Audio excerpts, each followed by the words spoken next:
What's good, beautiful people? How are you guys doing today? Luffy, and I'm back again with another video. Today's video, I want to give you guys some quick updates on the Paycheck Protection Program. That is the forgivable loan that is offered by the Small Business Administration.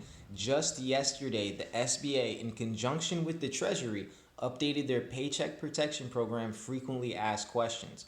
This is a list of now 42 questions frequently asked about the paycheck protection, and they just kind of help to give us guidance as small business owners into the actual rules, regulations, and stipulations of this loan. Since there's a lot of questions floating out there, there's a lot of unanswered questions. We still don't know everything, but there was one thing that was clarified yesterday, which is really important. So stick tuned. I'm going to talk about it in just a second. So yesterday, like I said, SBA, 3 new questions that they added onto their frequently asked questions list. One of them I'm going to discuss in a second. The other one is for seasonal workers, and the last one is for hospitals. I'm going to put a link down in the description box below. You guys can go and read this as I'm reading it to you right now, but I want to give you guys the full text. It's not that long. I want to give you guys the full text of what the SBA and Treasury is saying, and then I'm going to break it down for you and explain why it's so important. So, question number 40. Will a borrower's PPP loan forgiveness amount be reduced if the borrower laid off an employee, offered to rehire the same employee, but the employee declined the offer? Short answer, no. As an exercise of the administrator's and secretary's authority to prescribe regulations and exemptions, the SBA and Treasury intend to issue an interim final rule excluding laid off employees whom the borrower offered to rehire for the same salary and wages and the same number of hours from the CARES Act's loan forgiveness reduction calculation.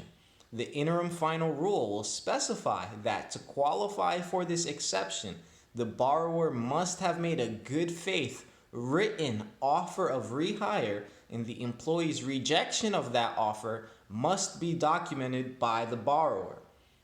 Employees and employers should be aware that employees who reject offers of reemployment may forfeit eligibility for continued unemployment compensation.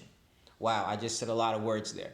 Basically, what it's saying is if you got a PPP loan and you're in this situation where now I need to use this loan, now I need to use the funds from this loan for payroll expenses, but my employees don't want to come back because they're making more money on unemployment than they would working with me.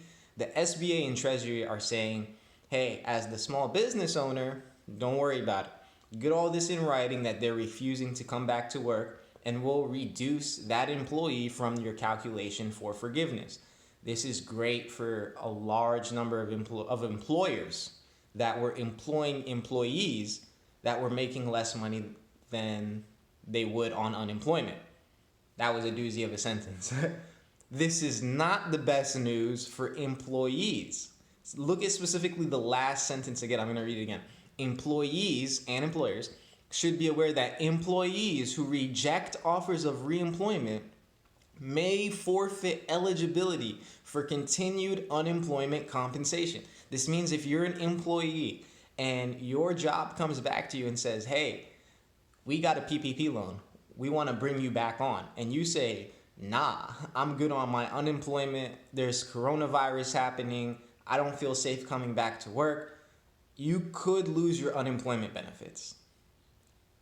There's going to have to be more clarification on this, I'm assuming, because there's stipulations in the CARES Act that specifically excludes a lot of the normal rules and regulations for unemployment. So CARES Act allowed that you don't have to be searching for a job on unemployment like you typically have to. You can use having to take care of my children as a valid reason for why you need to stay on unemployment as opposed to going back to work. This is going to get interesting. I see a lot of gray area that could potentially happen here. For employers, this is especially employers who employed people making less than they would or they're currently making on unemployment. I know a lot of people who were in that predicament. They didn't know how they were going to rehire the same number of employees as before. This is a godsend for the employers. For the employees, you're entering now into murky waters. You can find yourself in a situation where your boss wants you to come back to work because now they have PPP funds, but you personally don't feel safe going back to work, or you do have valid reasons, like my kid is still out of school. So there's a lot of gray area I feel like that's gonna emerge from this. It looks to me like they're trying to dissuade people from staying on unemployment, which makes sense, but they want to get people back to work. In my own opinion, they should look at the bigger failure of the fact that the minimum wage is beneath the unemployment benefits, which I've been saying from the beginning. That's kind of what you need to fix. It's not the issue of how much you're paying people. It's the fact that, on unemployment, it's the fact that now on unemployment, I can make more money than I could employed. And you can fix that by raising the minimum wage. But hey, that's just my opinion. I'm not a CPA or a financial advisor. I'm just some guy on YouTube making videos. So I wanted to give you guys this quick update about the Paycheck Protection Program. I realized not many people were talking about this new ruling that came out yesterday. And in my opinion, this is very, very important, especially for, like I said, if you're an employer and you employ people who make less than minimum wage, and make less than an employee would on federal unemployment benefits plus the state benefit, which a lot of employers, I get it, they're embarrassed to say that they pay people, $11 an hour, $12 an hour, or whatever, the amount actually is. But at the end of the day, a large percentage of, I would assume easily over 33%, over a third of Americans probably make less money on a per hour basis at their job than they do on unemployment.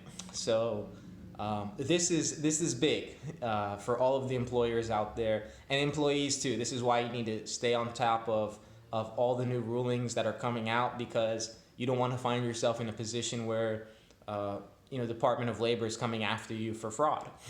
And you saying, oh, you click the little certification, no offers for work, and your boss is like, well, here it is.